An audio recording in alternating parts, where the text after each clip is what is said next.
Welcome to Shukla study point. आप सभी का स्वागत है आपके अपने YouTube channel Shukla study point में। मैं शिवम शुक्ला आप सभी दोस्तों का हार्दिक स्वागत करता हूं। तो आज का सेशन बहुत ही अच्छा होने वाला है आप लोगों के लिए और ऐसे छात्र छात्राओं के लिए खास करके जो कि बी द्वितीय वर्ष में है और सोशियोलॉजी विषय वस्तु उन्होंने ले रखी है। तो सोशियोलॉजी का पेपर 2 अर्थात जिसका नाम है आपके क्या, सामाजिक परिवर्तन और सामाजिक नियंत्रण। सामाजिक परिवर्तन एवं सामाजिक नियंत्रण वाला जो आपका पेपर है उसमें कैसे कैसे प्रश्न आएंगे उसके बारे में यहाँ पर डिस्कस किया जाएगा और बड़े ही आसानी से हम हर एक प्रश्न को आपको समझाने का प्रयास करेंगे। ओके, तो एक प्रकार से ये सॉल्व मॉडल पेपर होगा आपका 2022 की परीक्षा के लिए। बहुत ही ज़्यादा महत्वपूर्ण ये लेक्चर है। 80% लगभग यहीं से आपके प्रश्न जो है फंसेंगे आपकी परीक्षा में।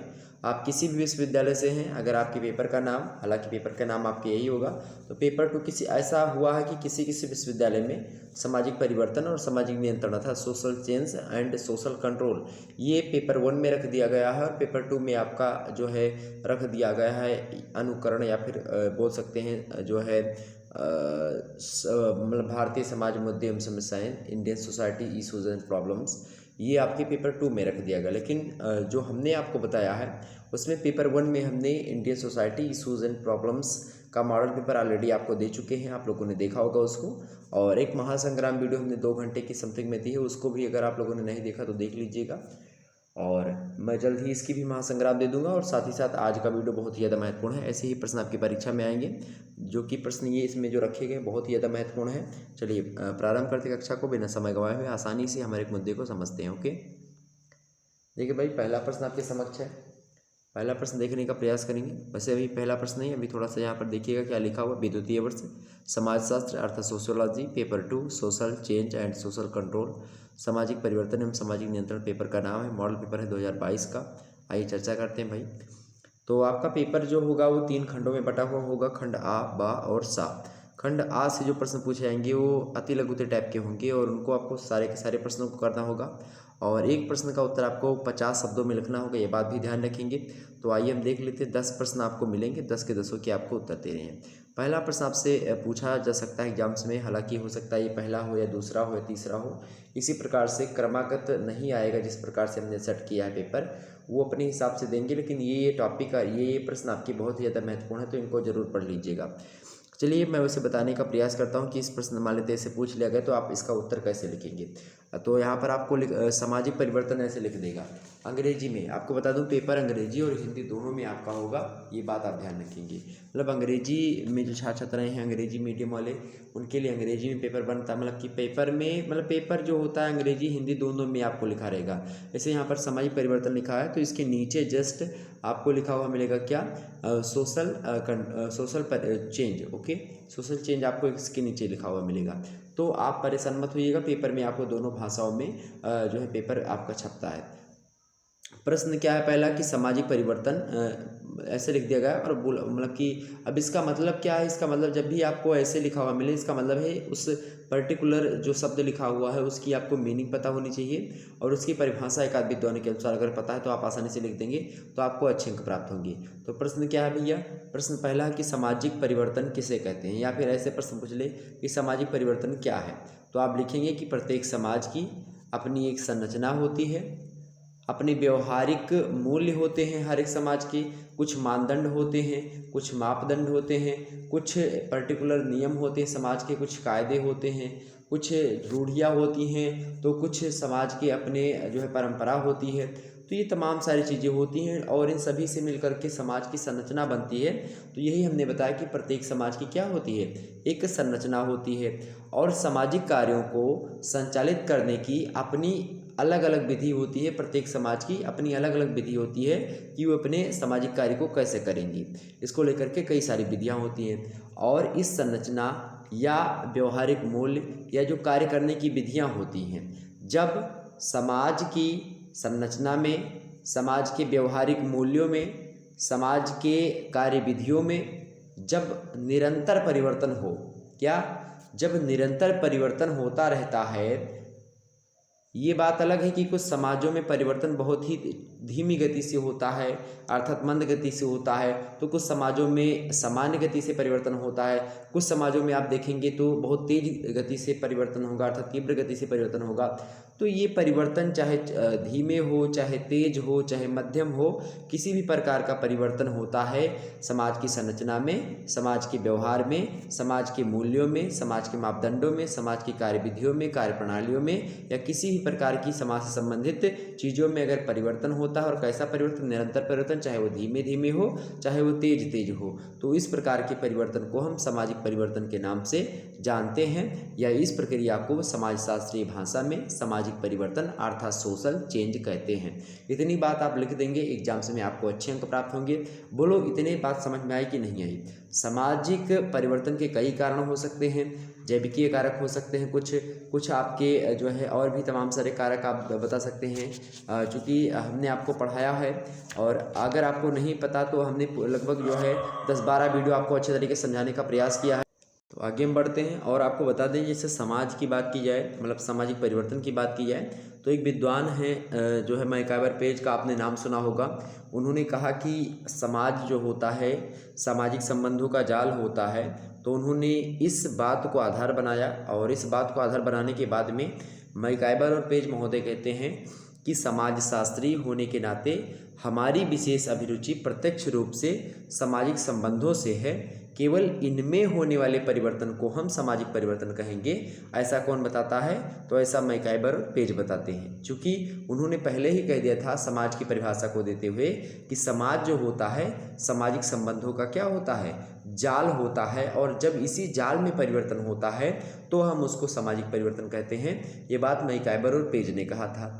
ये हालांकि इन सभी बातों को लेकर के हमने लगभग जो है बहुत सारी वीडियो बना दी है। आप लोगों ने नहीं देखी तो प्लेलिस्ट में आपको वीडियो मिल जाएगी। प्लेलिस्ट में हमने सारी वीडियो सामाजिक परिवर्तन के बारे में सारी चीज़ों को आपको बता दिया है।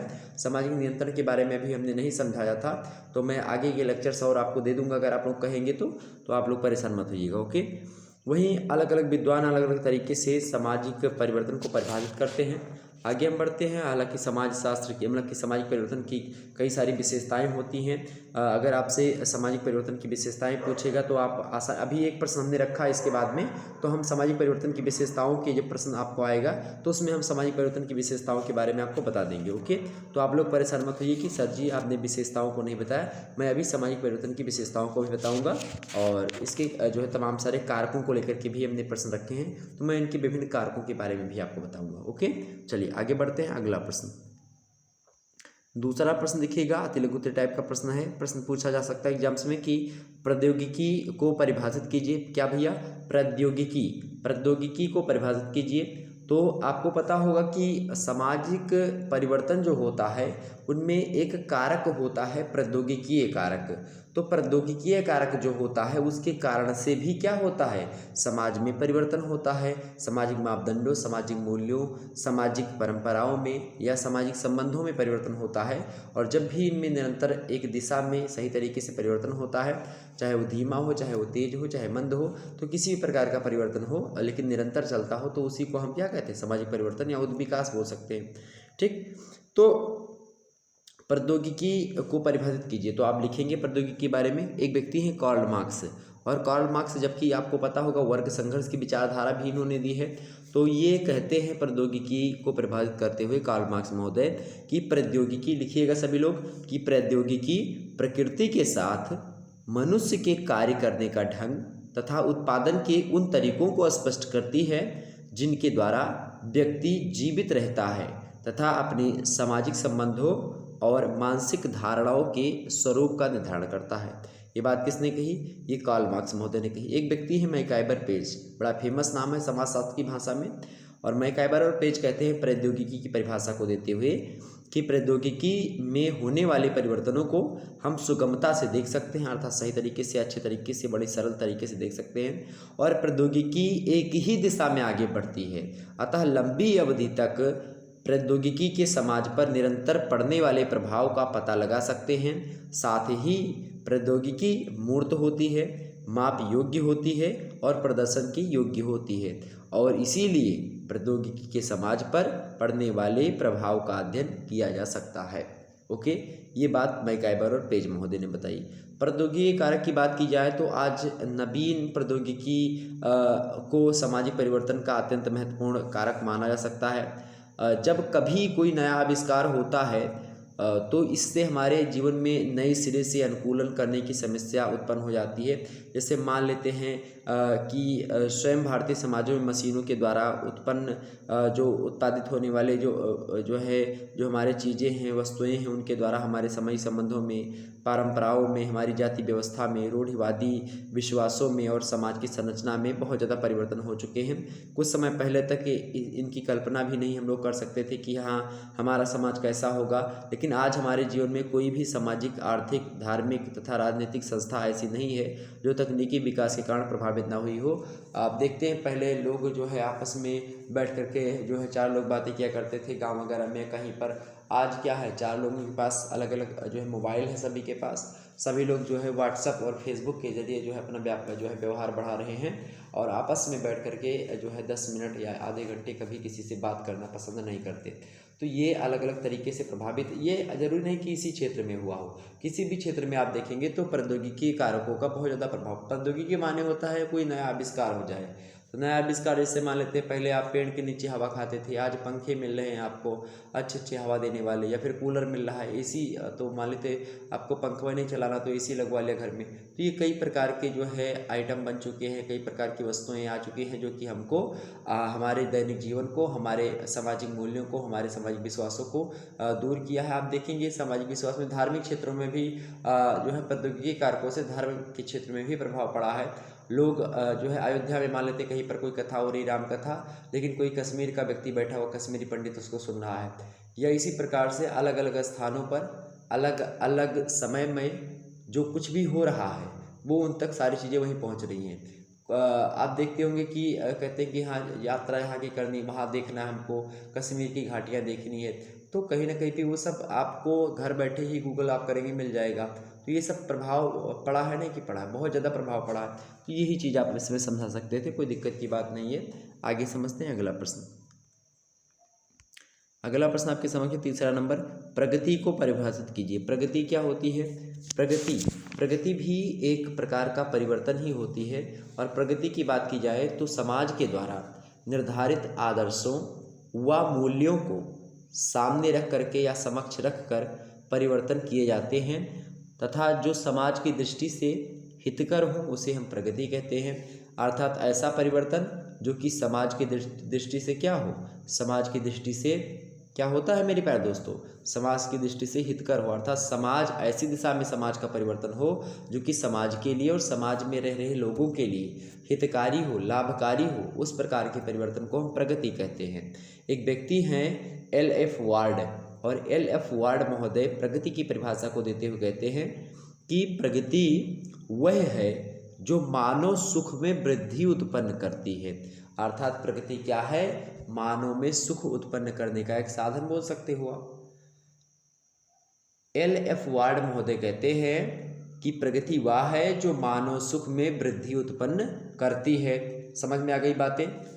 उद्विकास और प्रगति में खास करके अंतर होता है, और इसी अंतर को एग्जाम्स में प्रश्न बना करके पूछ जाता है कि उद्विकास और प्रगति में क्या अंतर है, स्पष्ट कीजिए। कोई एक अंतर या दो अंतर आपसे पूछ सकता है ऑब्जेक्टिव में।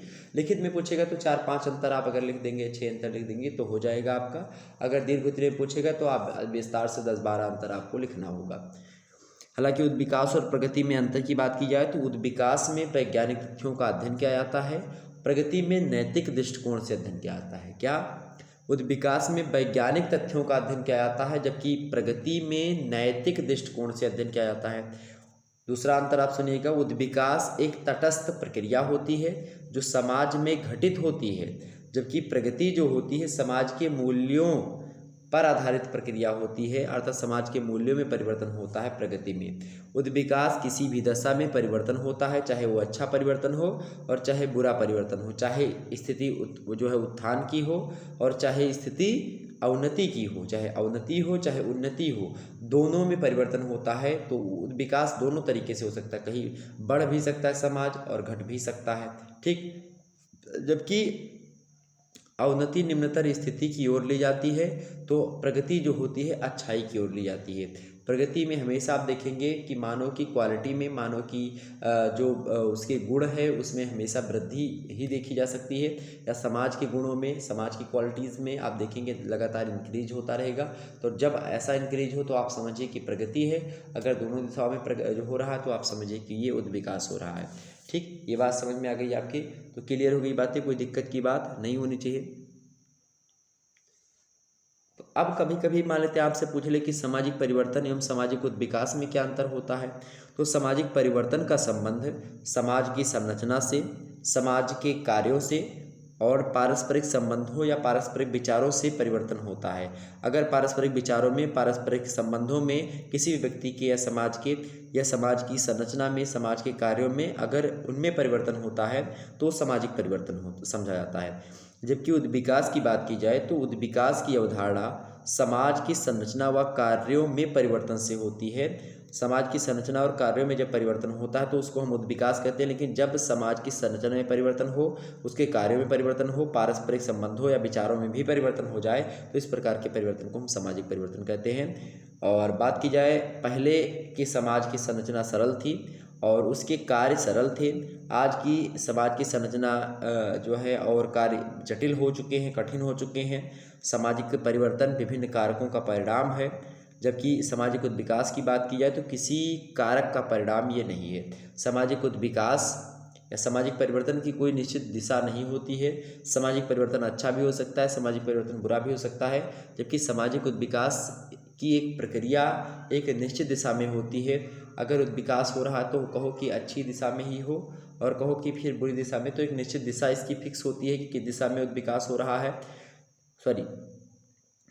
उद्विकास जो होता है आपका, उद्विकास जो होता है किसी भी दशा में परिवर्तन होता है और ये स्थिति उत्थान की हो सकती है और अवनति की भी हो सकती है।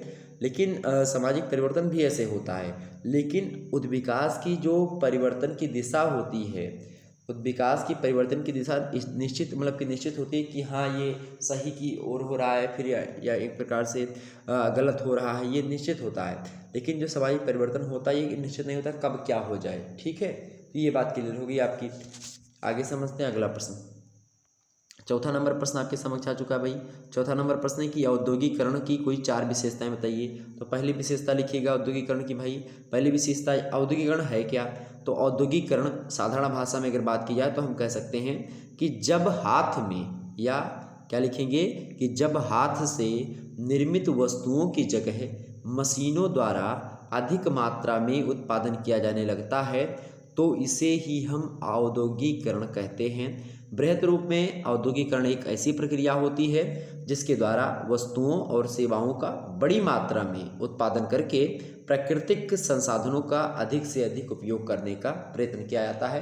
वही होती है आपकी औद्योगिकरण। मतलब कि ज़्यादा से ज़्यादा जैसे कि आप 10 लोग मिल करके कोई एक कार्य कर रहे थे, अब उसी 10 लोगों की कार्य नहीं है, अब एक लोग की और कार्य करके एक मशीन बन गई है और वो मशीन ही सारा कार्य करेगी। जैसे मान लेते हैं गेहूँ कटिया का समय आ रहा है, पहले 10-12 लोग गेहूं काटने के लिए मजदूर आप करते थे, लेकिन अब क्या है मशीन आ चुकी है। अब मशीन जो है अकेले एक व्यक्ति ट्रैक्टर पर बैठता है और आसानी से सारे के सारे गेहूं को 4-5 बीघे गेहूं को मात्र 1 घंटे में निपटा देता है।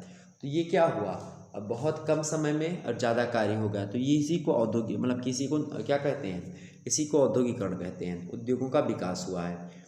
भारत में बात की जाए तो औद्योगिकरण का प्रोत्साहन देने का श्रेय अंग्रेजों को जाता है, परंतु स्वतंत्रता प्राप्ति के बाद ही उद्योगों का तीव्र गति से विकास हुआ है। और पंचवर्षीय योजनाओं के अंतर्गत भी बात की जाए तो यहाँ पर इस 55 करोड़ रुपए खर्च किए गए थे पंचवर्षीय योजनाओं में कि जो है उद्योगों का विकास हो सके। ठीक, हालांकि अब हम समझते हैं कि औद्योगिकरण की कोई 4 विशेषताएं कौन कौन सी। तो पहली विशेषता आप लिखेंगे कि औद्योगिकरण का संबंध उत्पादन की प्रक्रिया से होता है। किससे? उत्पादन की प्रक्रिया से संबंध होता है किसका? औद्योगिकरण का। दूसरा इसका विशेषता ये है कि औद्योगिकरण में हाथों के स्थान पर मशीनों द्वारा उत्पादन किया जाता है। तीसरी बात आप लिख सकते हैं इसमें कि औद्योगिकरण के अंतर्गत नए उद्योगों की स्थापना की जाती है। और चौथी बात आप लिखेंगे कि औद्योगिकरण में उत्पादन अधिक तथा तीव्र गति से किया जाता है। क्या? औद्योगिकरण में उत्पादन अधिक तथा तीव्र गति से किया जाता है। ये चौथी 4 विशेषताएं तो हो गई 4 विशेषताएं। आगे बढ़ते हैं। अगला प्रश्न आपके समक्ष है 5वां नंबर, नगरीकरण को परिभाषित कीजिए। नगरीकरण क्या है भैया? नगरीकरण क्या है? बड़ा ही अच्छा प्रश्न है, एग्जाम से में आ सकता है। नगरीकरण से क्या तात्पर्य है? तो आप लिखेंगे एक व्यक्ति है नगरीकरण को परिभाषित करते हुए कहते हैं डेविस, और डेविस महोदय कहते हैं कि नगरीकरण एक निश्चित प्रक्रिया होती है। क्या? नगरीकरण एक निश्चित प्रक्रिया होती है और यह परिवर्तन का वह चक्र होता है जिसमें कोई समाज कृषक से औद्योगिक समाज में परिवर्तित होता है। कोई ऐसा समाज एक प्रकार से परिवर्तन होता है, एक निश्चित प्रक्रिया होती है नगरीकरण, जो कि गांव से शहरों की तरफ होती है। कहने का मतलब ये है कृषक जीवन से लेकर के औद्योगिक जीवन तक जो है जो प्रक्रिया होती है उसी प्रक्रिया को नगरीकरण कहा जाता है। एक गांव है मान लेते हैं और उस गांव में 10-12 लोग रहते हैं या फिर 10-12 घर हैं, वहाँ पर तमाम सारे लोग रहते हैं और एक स्थान है जो कि खाली पड़ा हुआ है, वहाँ पर कोई नहीं रह रहा है। तो वहाँ पर क्या करें कि कोई जो है पूंजीपति आए और वहाँ पर कोई फैक्ट्री खोल दी, फैक्ट्री खोल दिया कोई, और यहाँ से लोग जो है बैलेट पेपर छपवा दे कि हाँ यहाँ पर नौकरी निकली है, तब सभी लोग यहाँ पर नौकरी करने के लिए इस कंपनी में जाएंगे। दूर दूर दराकों से एरिया से लोग जो है गांव वगैरह से जो है मजदूर आएंगे, यहाँ पर काम करने लगेंगे। अब जब काम करेंगे साल 2 साल 3 साल 4 साल 5 साल काम करेंगे, उसके बाद में उनकी शादी हो जाएगी तो लोग वहीं पर रहना पसंद करेंगे कि हाँ भाई अपने बीवी बच्चों को भी यही रख लें और आराम से काम भी करते रहेंगे, ज़िंदगी से निपट जाएगी। तो वहाँ पर क्या करेंगे, वो घर बनना प्रारंभ कर देंगे, बसना प्रारंभ कर देंगे। तो इसके कारण से क्या होगा भाई, नगरीकरण बढ़ेगा। कहने का मतलब ये है कि एक कृषक समाज, जब एक कृषक समाज मतलब कि आप देखेंगे कि जो है डेविस महोदय कहते हैं कि नगरीकरण एक निश्चित प्रक्रिया होती है और यह परिवर्तन का वह चक्र होता है जिसमें कोई समाज कृषक समाज होता है और वही समाज औद्योगिक समाज में परिवर्तित हो जाता है। अर्थात कृषक समाज में उद्योगों के बढ़ जाने के कारण से वो समाज क्या हो जाता है, नगरीकरण की ओर बढ़ जाता है या फिर औद्योगिक हो जाता है। और जब समाज जो होता है कृषक समाज औद्योगिक समाज में परिवर्तित हो जाता है तो इसी प्रक्रिया को हम नगरीकरण कहते हैं। ठीक है, समझ में आ गई बातें। जबकि एक व्यक्ति है थॉमसन महोदय कहते हैं नगरीकरण की परिभाषा को देते हुए कि व्यक्तियों का मुख्य रूप से या पूर्ण रूप से कृषि कार्य में लगे हुए समुदायों, दूसरे सामान्यतः बड़े अन्य समुदायों में जिनकी क्रियाएं मुख्य रूप से सरकार के उत्पादन या उसी से संबंध स्वार्थों पर केंद्रित होती हैं, गमन ही नगरीकरण कहलाता है। ये बात किसने कही, थॉमसन महोदय ने बताई। नगरीकरण के बारे में हमने आपको बता दिया कि नगरीकरण होता क्या है, आगे समझते हैं। कभी कभी नगरीकरण और औद्योगिकरण में अंतर को लेकर के एग्जाम से पूछ लेता है, तो आप सुन लीजिए अंतर क्या है। तो नगरों में मशीनों द्वारा उत्पादन होने के कारण ग्रामीण क्षेत्रों के परंपरागत कुटीर उद्योग तथा हस्तशिल्प जो होते हैं, जो हाथों से मतलब कि जो सामान वगैरह बनाते हैं, छोटे छोटे जो उद्योग होते हैं वो सारे के सारे नष्ट हो जाते हैं। और गांवों में जो भूमिहीन किसान थे वे नगरों के उद्योगों में मजदूरों के रूप में कार्य करने लगे। इससे नगरों की जनसंख्या में तीव्र गति से वृद्धि हुई। ग्रामीण क्षेत्रों की अपेक्षा नगरों में शिक्षा, बिजली, स्वास्थ्य, पानी तथा सुरक्षा की अधिक सुविधाएं होती हैं नगरों में, और इन सुविधाओं के फलस्वरूप ही गांव में रहने वाले व्यक्तियों के लिए नगर आकर्षण का केंद्र बन जाता है। मनोवैज्ञानिक रूप से भी गांव में रहने वाले संपन्न परिवारों के व्यक्ति अपने लिए नगरीय जीवन को ही अच्छा मानने लगते हैं, और ये प्रक्रिया जो होती है ये नगरीकरण को प्रोत्साहन देने वाले कारक में आती है। हालांकि हमने आपको बताया था कि औद्योगिकरण और नगरीकरण में अंतर बताएंगे, तो अंतर सुन लीजिए। तो औद्योगिकरण का संबंध उत्पादन प्रणाली से होता है। क्या? औद्योगिकरण का संबंध उत्पादन प्रणाली से होता है जिसमें उत्पादन कार्य मशीनों द्वारा किया जाता है। आर्थिक वृद्धि से इसका घनिष्ठ संबंध होता है, किसका? औद्योगिकरण का। जबकि नगरीकरण की बात की जाए तो नगरीकरण नगरीय बनने की एक प्रक्रिया होती है जिसका संबंध एक विशिष्ट प्रकार की जीवन शैली से होता है, एक विशिष्ट प्रकार के रहन सहन से हो सकता है, सामाजिक, आर्थिक, राजनीतिक, सामाजिक, सांस्कृतिक जीवन से हो सकता है जो नगर में निवास करने वाले लोगों में पाया जाता है।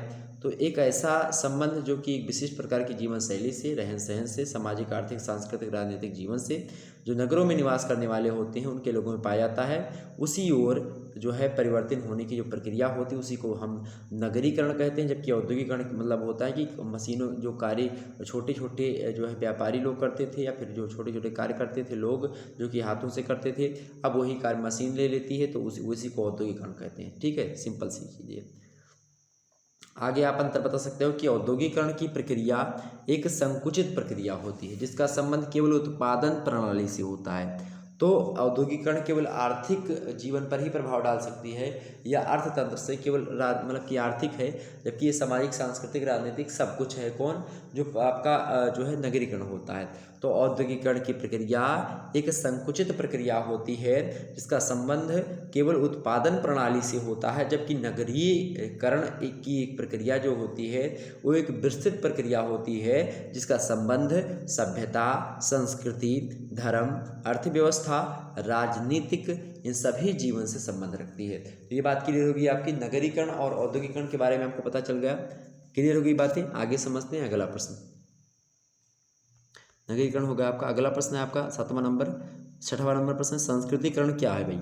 संस्कृतिकरण क्या होता है? संस्कृतिकरण तो आप लिखेंगे संस्कृतिकरण के बारे में कि संस्कृतिकरण एक ऐसी मानवीय व्यवहारों की प्रक्रिया होती है, अर्थात मानव के व्यवहारों की एक प्रक्रिया होती है और उसी को हम समाजीकरण कहते हैं, जो या फिर जिसमें निम्न जातियों के सदस्य उच्च जातियों के द्वारा अपनाए गए नियमों को, जो उच्च जातियां खाती पीती हैं उनकी पद्धतियों को या खान पान की पद्धतियों को, वस्त्र एवं अन्य व्यवहार की पद्धतियों को अपने व्यवहार में लाते हैं, तो वे अपने जातीय नियम एवं परंपरागत प्रतिबंधों को तोड़ने लगते हैं। इस प्रकार सांस्कृतिकरण निम्न जाति एवं निम्न समूह के द्वारा किसी उच्च जाति के कर्मकांड, उसके रहन सहन, उसके सामाजिक जीवन पद्धति का अनुकरण करके निम्न जाति को ऊंचा बनाने का प्रयास ही संस्कृतिकरण कहलाता है। अर्थात कल्चरनाइजेशन का मतलब यहाँ पर ये होता है कि जब क्या हो, मान लेते हैं कि कोई जो है बड़े जाति का व्यक्ति है, कोई उच्च जाति का व्यक्ति है और वो रेड चीफ का जूता पहन करके जो है मार्केट जाता है डेली सुपर स्प्लेंडर से। अब हुआ क्या भाई कि अब कोई छोटी जाति का व्यक्ति है या निम्न जाति का व्यक्ति है या निम्न वर्ण का व्यक्ति है, अब उसने देखा कि फलाने जो है सुपर स्प्लेंडर से और उसके बाद में रेड चीफ का जूता पहन करके जो है मार्केट जा रहे हैं, इनकी इज्जत मार्केट में ज़्यादा हो रही है। अब होगा क्या कि जो निम्न जात के लोग होंगे या फिर जो निम्न जो है कास्ट के लोग या फिर वर्ण के लोग हैं, वो भी मान लेते हैं अगर रेड चीफ का जूता और हीरो होंडा स्प्लेंडर पर लेकर के जाएं तो या उनके तरीके से रहन सहन करने लगे, तो वही आपका क्या होता है, वही प्रक्रिया सांस्कृतिकरण कहलाती है। ठीक है, ये बात क्लियर हो गई। ये संस्कृतिकरण की एक सटीक परिभाषा, एक उदाहरण हमने आपको समझा दिया। अब इस पर कोई बुरा मानने वाली बात नहीं है, संस्कृतिकरण यही है। तो जो हमारे अब जो है शब्दों से किसी को बुरा नहीं लगना चाहिए, ये वास्तविक चीज़ें जो हमने आपको बताई और जो संस्कृतिकरण का मतलब होता तो इसको हमने समझा दिया। ओके, फटाफट से एक बार वीडियो को लाइक और शेयर कर दीजिए जितने भी लोग देख रहे हो हमको। ठीक है, एक व्यक्ति हैं डॉक्टर विनय मोहन सरकार, और डॉक्टर विनय मोहन सरकार जो है ये कहते हैं संस्कृतिकरण की परिभाषा को देते हुए कि संस्कृतिकरण वह प्रक्रिया होती है जिसमें आभारतीय, आचार्य, अब्राह्मण, शूद्र, अन्य जातियां और क्या नहीं भारतीयकृत, आर्यकृत या ब्राह्मणकृत होते रहते हैं। जो अभारतीय हैं, जो अनार्य हैं, मतलब कि जो अब्राह्मण हैं, मतलब जो ना भारतीय हैं, जो ना आर्य हैं, ना जो ब्राह्मण हैं, जो शूद्र हैं या फिर जो अन्य जातियां हैं, ये सब जो अभारतीय हैं वो भारतीय बनने का प्रयास, जो अनार्य हैं वो आर्य बनने का प्रयास, जो ब्राह्मण नहीं है वो ब्राह्मण बनने का प्रयास करते हैं, या फिर उनके द्वारा जो अपनाई गई चीज़ें होती, चाहे ब्राह्मण के द्वारा अपनाई गई चीज़ें हों, चाहे वो जो है आर्यों के द्वारा, चाहे भारतीयों के द्वारा, उनको अपना लेना ही या फिर उन्हीं का अनुकरण कर लेना ही क्या कहलाता है, संस्कृतिकरण कहलाता है। अनुकरण क्या होता है कि कोई व्यक्ति कोनो कार्य कर रहा है तो उसको आप कॉपी कर लें, तुम भी मतलब कि आप भी वही कार्य करें, तो वही अनुकरण होता है। ठीक है, क्लियर होगी बातें, आगे समझते हैं। संस्कृतिकरण आपका हो गया। अगला प्रश्न है आपका 7वां नंबर, समाजीकरण। समाजीकरण क्या होता है भाई? समाजीकरण की बात की जाए तो समाजीकरण एक प्रक्रिया होती है, और समाजीकरण की बात की जाए इसको अंग्रेजी में सोशलाइजेशन कहा जाता है। तो समाजीकरण का तात्पर्य सामाजिक प्रतिमानों तथा मानदंडों के सीखने से होता है कि किसी समाज का क्या प्रतिमान है, क्या मानदंड हैं, समाज के क्या मूल्य हैं, समाज किन चीज़ों को जो है इजाज़त देता है करने के लिए, किन चीज़ों को इजाज़त नहीं देता है। इन सभी चीज़ों को जब कोई व्यक्ति, जब इन सभी चीज़ों को, मेरे प्यारे दोस्तों, इन सभी चीज़ों को जब कोई बच्चा सीखता है तो उसी सीखने की प्रक्रिया को सोशलाइजेशन अर्थात समाजीकरण कहते हैं। ठीक है, दूसरे शब्दों में बात की जाए, अगर बात की जाए समाजीकरण का तात्पर्य आप लिखेंगे कि समाजीकरण का तात्पर्य सामाजिक प्रतिमानों तथा मानदंडों के सीखने से है ताकि व्यक्ति समाज का सक्रिय सदस्य बन सके। दूसरे शब्दों में इसकी परिभाषा सुनिएगा, प्रत्येक समाज के अपने कुछ सामाजिक मूल्य होते हैं, पर कुछ परंपराएं होती हैं, कुछ नियम होते हैं और जिनका पालन करना समाज के प्रत्येक सदस्य को करना पड़ता है। इन सभी बातों को व्यक्तित्व में आत्मसात करने की प्रक्रिया को ही समाजीकरण कहते हैं, जो कि सामाजिक मूल्य या सामाजिक मानदंड, सामाजिक नियम जिस समुदाय में लागू होते हैं, उन नियमों को, उन मानदंडों को, उन मूल्यों को सीखना ही समाजीकरण कहलाता है। ठीक, समाजीकरण की मैं हमने आपको बता दी सारी चीज़ें। आगे समझते हैं। अगला आपका जो है 8वां नंबर प्रश्न है, सामाजिक नियंत्रण का क्या अभिप्राय है। सामाजिक नियंत्रण का क्या अभिप्राय है, बड़ा अच्छा प्रश्न है, एग्जाम से में आ सकता है। सामाजिक नियंत्रण प्रश्न क्या है, सामाजिक नियंत्रण का क्या अभिप्राय है। सामाजिक नियंत्रण क्या है, सुनिए फटाफट से। सामाजिक नियंत्रण एक प्रक्रिया होती है और एक ऐसी प्रक्रिया होती है जो मनुष्य के सामाजिक व्यवहार का नियमन करती है। क्या करती है, सामाजिक व्यवहार का नियमन करती है। किसके सामाजिक व्यवहार का, तो मनुष्य के सामाजिक व्यवहार का जो नियमन करती है उसी प्रक्रिया को हम सामाजिक नियंत्रण कहते हैं। और मनुष्य समाज में कैसा व्यवहार करे, यह ही सामाजिक नियंत्रण का केंद्र बिंदु है।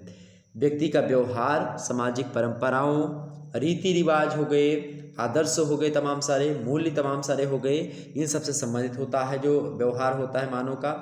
दूसरे शब्दों में बात की जाए, और इन्हीं व्यवहारों को, इन्हीं रीति रिवाजों को वो अच्छे ढंग से करे, उनको माने, यही आपका सामाजिक नियंत्रण होता है। दूसरे शब्दों में बताने का प्रयास अगर किया जाए तो व्यक्ति का सामाजिक व्यवहार स्वतंत्र ना होकर के सामाजिक रीति रिवाजों, सामाजिक मूल्यों और सामाजिक आदर्शों से नियंत्रित होता है। अर्थात नियंत्रण का मतलब होता है, सामाजिक नियंत्रण का मतलब होता है कि कोई व्यक्ति अगर समाज में चोरी नहीं करता है, सामाजिक नियमों को मानता है, तो वही सामाजिक नियंत्रण होगा कि उस पर। या फिर चोरी करता है तो उसको कैसे नियंत्रण में लाया जाए, तो सामाजिक नियंत्रण होता है। या फिर चोरी ना करे, इससे पहले ही समाज में क्या कर दिया जाए जिससे बच्चा चोरी ना करे। ओके, ये बात क्लियर होगी आपकी। तो ये सामाजिक नियंत्रण होता है। एक व्यक्ति हैं आकबर्न और निमकाफ, आपने नाम सुना होगा, सोशियोलॉजी में बड़े फेमस सोशियोलॉजिस्ट हैं आकबर्न और निमकाफ। तो आकबर्न एवं निमकाफ कहते हैं, दो व्यक्ति हैं आकबर्न और तथा निमकाफ, और ये कहते हैं दोनों लोगों की समन्वित परिभाषा कि दबाव जो होता है, इन्होंने कहा कि सामाजिक नियंत्रण की परिभाषा को देते हुए कि दबाव का वह प्रतिमान जिसे समाज के द्वारा व्यवस्था बनाए रखने और नियमों को स्थापित रखने के लिए उपयोग में लाया जाता है, उसी प्रक्रिया को, उसी प्रतिमान को, जो कि दबाव का प्रतिमान है, तो उसी दबाव के प्रतिमान को हम सामाजिक नियंत्रण कहते हैं। अर्थात दबाव का ऐसा प्रतिमान जिससे समाज के जो व्यवस्था बनाई गई है उन व्यवस्था का सही तरीके से पालन हो सके और व्यवस्था सही तरीके से चल सके, तो उसी को हम सामाजिक नियंत्रण कहते हैं। समझ में आ गई बातें, इतनी बात क्लियर होगी। आगे समझते हैं अगला प्रश्न। अगला प्रश्न आपके समक्ष है, आत्मदर्पण सिद्धांत की विवेचना कीजिए। आत्मदर्पण दर्शन सिद्धांत किसका भाई, तो चार्ल्स कोले महोदय का है, आत्म विकास संबंधी सिद्धांत, इसको आत्मदर्पण सिद्धांत कहा जाता है। आत्मदर्पण दर्शन सिद्धांत या फिर आत्मदर्पण सिद्धांत बोल सकते हैं। तो बात की जाए इनके बारे में, तो इन्होंने व्यक्ति स्व के बारे में धारणा दूसरे व्यक्तियों की मदद से बनाता है। इसमें आत्मदर्पण माने जैसे कि अपने अंदर किसी व्यक्ति को अपने बारे में जानना है तो दूसरे के व्यवहारों से सीखता है कि हाँ मुझे कैसा लगता होगा। जैसे कि जो व्यक्ति अपने स्व माने जो अपने अंदर बैठा हुआ उसके बारे में जानने के लिए वो दूसरे व्यक्तियों की मदद से बनाता है। जब तक वह अपने बारे में कोई धारणा नहीं बनाता है तब तक वह दूसरों के संपर्क में नहीं आता है तथा अपने बारे में उनके विचार नहीं जान लेता। इस प्रकार जब हमारे मित्र हमको बुद्धिमान या सामान्य, लंबा या छोटा, मोटा या पतला कहते हैं तो हम उनकी ऐसी धारणा के प्रति प्रतिक्रिया करते हैं तथा अपने बारे में वही धारणा बना लेते हैं जो उन्होंने हमारे प्रति बनाई है। मतलब जो हमको अगर उसने कहा कि तुम बहुत पतले हो गए हो, अगर 10-12 व्यक्तियों ने कह दी तो हम ये मानने को तैयार हो जाते हैं कि हाँ पतले हैं, बहुत दुबले हैं। दूसरी तरफ जिस प्रकार दर्पण शारीरिक स्वयं का बिंब होता है कि आप शीशे के सामने खड़े हो जाएं, शीशा आपको दिखाई जो है मतलब कि शीशा में आप दिखाई पड़ने लगते हैं, जिस प्रकार से ये होता है उसी प्रकार से दूसरों की सोच जो होती है वो हमारे सामाजिक जो हमारा सामाजिक स्व है उसका बिंब होता है। स्वयं के बारे में ज्ञान दूसरे व्यक्तियों की प्रतिक्रिया में प्राप्त हो। जैसे कि आपने कोई कपड़ा लाया मार्केट से और आपने पहना और आपसे आपने दूसरे से पूछा कि कपड़ा कैसा लग रहा है मेरे ऊपर। अगर उसने कह दिया कि अच्छा नहीं लग रहा है, अगर आपका चेहरा मान लेते बहुत ज़्यादा काला है तो आप उस पर काला शर्ट पहन लेंगे तो आपको एकदम से पूरा का पूरा बेकार लगेगा। तो ये अगर आप कोई व्यक्ति कह दे कि हाँ बेकार है आपका कपड़ा, तो आप बिल्कुल हो जाएगा कि हाँ बेकार है। अगर आपने सफ़ेद भी पहना सब उस पर जो है काले पर, तो भी वो कह देगा। अगर कोई व्यक्ति कह रहा है कि हाँ ये अच्छा नहीं लग रहा आपके ऊपर, तो आपके मन में धारणा बन जाएगी कि हाँ ये मेरे ऊपर अच्छा नहीं लग रहा है। तो यही व्यक्ति मतलब कि यही बात चार्ल्स कोले कहते हैं कि जब हम क्या करते हैं, जब हमको अपने अंदर की बातों को जानना होता है तो हम दूसरों की मदद लेते हैं। अर्थात दूसरों की मदद से हम अपने स्व के बारे में, अपने आप के बारे में जान पाते हैं कि हम क्या हैं। और यही चीज़ हर व्यक्ति के साथ होती है। तो दूसरे व्यक्ति हमारा सामाजिक दर्पण है जिसके द्वारा हम अपने बारे में विचार बनाते हैं, विचार करते हैं। ये बात किसकी है? आत्मदर्पण दर्शन सिद्धांत की। ओके, ये बात क्लियर हो गई आपकी, ये बात क्लियर हो गई। आगे समझते हैं अगला प्रश्न। अगला प्रश्न क्या है आपका? 10वां नंबर प्रश्न देखेंगे। 10वां नंबर प्रश्न आपके समक्ष है, आधुनिकीकरण से आप क्या समझते हैं, बताने का प्रयास करें। आधुनिकीकरण से आप क्या समझते हैं, फटाफट से बताने का प्रयास करेंगे कि आधुनिकीकरण क्या है भाई। आधुनिकीकरण से आप क्या समझते हैं, फटाफट से बताने का प्रयास करेंगे आधुनिकीकरण क्या है। तो आधुनिकीकरण से आप क्या समझते हैं? आधुनिकीकरण, आधुनिकीकरण, आधुनिकी माने क्या होता है? आधुनिक, मॉडर्नाइजेशन। मॉडर्नाइजेशन क्या है भाई? तो एक व्यक्ति है यस्सी दुबे, और यस्सी दुबे आधुनिकीकरण की परिभाषा को देते हुए कहते हैं कि आधुनिकीकरण एक प्रक्रिया है जो परंपरागत या अर्ध परंपरागत व्यवस्था से प्रौद्योगिकी के किन्हीं जटिल प्रारूपों तथा उनसे जुड़ी हुई सामाजिक संरचना के स्वरूपों, मूल्यों, प्रेरणाओं एवं सामाजिक आदर्श नियमों की ओर होने वाले परिवर्तनों को स्पष्ट करती है। इस प्रक्रिया को हम आधुनिकीकरण कहते हैं। एक व्यक्ति हैं S.N. इर्जेनाल्ड, कौन है भाई? जो है इजेंटार्ड महोदय हैं। वो कहते हैं कि ऐतिहासिक रूप में आधुनिकीकरण परिवर्तन की प्रक्रिया होती है जो पश्चिमी यूरोप तथा उत्तरी अमेरिका में विकसित सामाजिक, आर्थिक एवं राजनीतिक विशेषताओं की ओर उन्मुख है। तो वही आधुनिकीकरण होता है। कहने का मतलब ये है कि आज पाश्चात्य समाज में, पहले आप देखे होंगे पाश्चात्य समाजों में यूरोप के कंट्रीज जो हैं उसमें जो है लोग अलग अलग प्रकार के फैशन तरीके से कपड़े पहनते हैं, अलग अलग तरीके से उनकी शैली होती है बोलने की या बात करने की।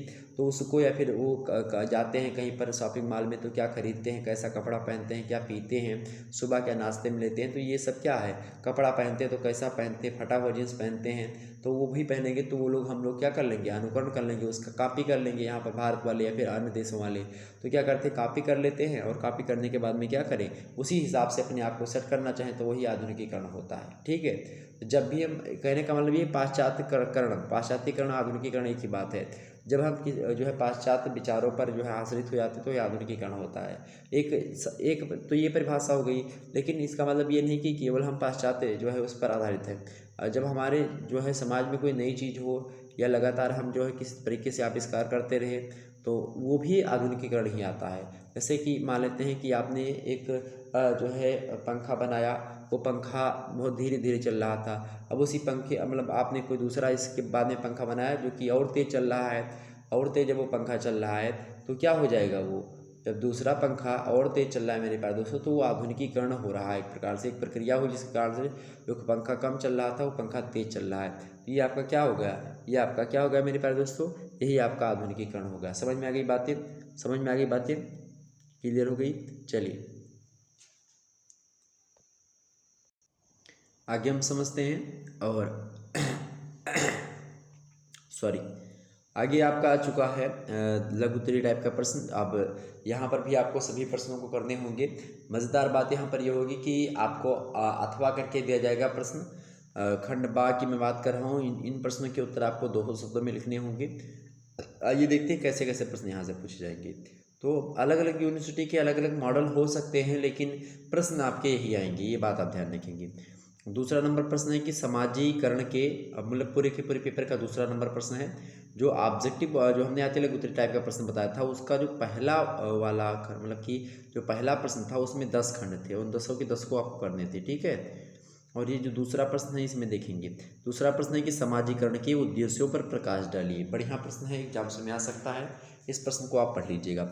समाजीकरण के उद्देश्य क्या है भाई, इसको समझ ले थोड़ा सा।